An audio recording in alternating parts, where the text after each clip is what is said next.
NBC Bearings நீண்ட ஓட்டத்திற்காக India's leading bearings manufacturer and exporter from CK Birla Group.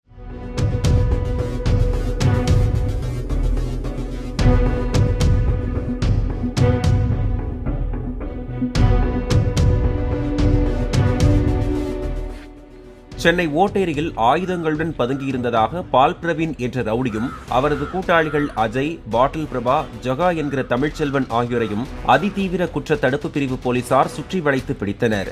முன் விரோதத்தால் எதிர்கோஷ்டியை பழிவாங்க அவர்கள் திட்டமிட்டிருந்ததாகவும் அவர்களிடமிருந்து 8 கத்திகள் பறிமுதல் செய்யப்பட்டதாகவும் போலீசார் தெரிவித்தனர். இதில் பால் பிரவீன் மீது 2 கொலை உட்பட 10 வழக்குகள் உள்ளதாகவும் போலீசார் கூறினர். NBC Bearings நீண்ட ஓட்டத்திற்காக India's leading bearings manufacturer and exporter from CK Birla Group.